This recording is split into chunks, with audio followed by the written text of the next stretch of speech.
The man who had an IQ higher than Albert Einstein and Isaac Newton. This is the story of the smartest man in history. But you have never heard of him. Albert Einstein had an IQ of 160, where Isaac Newton's IQ was 190. But the man we are talking about had an IQ of 260. His name is William James Sidis. Never heard of him, right?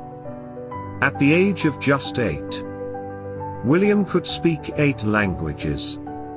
William was born in 1898 in New York. His parents were geniuses themselves. William's father was a psychologist who graduated from Harvard, with intelligence running in his blood, and with an IQ higher than the likes of Einstein and Newton. He was destined to be successful. But we have never heard of him. So, what really happened? At the age of just 18 months, William could read the New York Times. By the age of 8, he learned Latin, Greek, French, Russian, German, Hebrew, Turkish, and Armenian on his own. He didn't only learn the languages. He even invented a language of his own called Vendergood. He was also the youngest person ever to be admitted to Harvard. It was the year 1909. William was accepted into Harvard at the age of just 11. By 1910, William started lecturing his own mathematics professors. He was titled as the child prodigy. He was done with his Bachelor of Arts degree by the age of 16.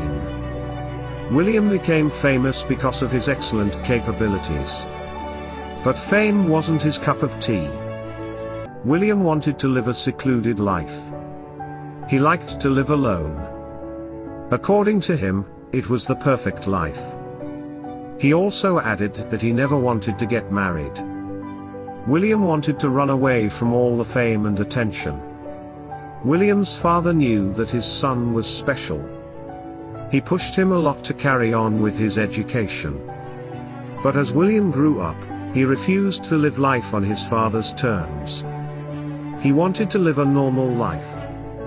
This led to a feud between the father and son.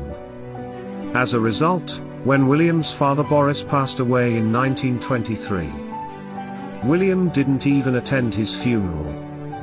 With all the attention and fame, William wanted to keep a low profile. That's why he worked as a clerk and other small jobs.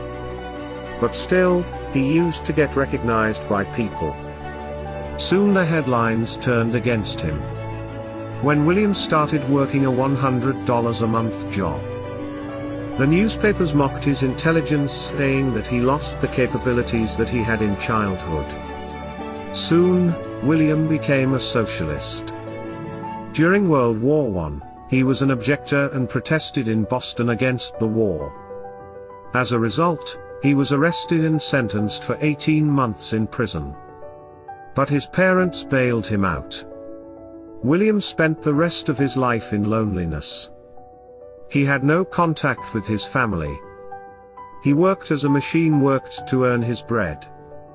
The man who had the ability to change the world passed away at the age of just 46 in 1944. William was lost in history forever.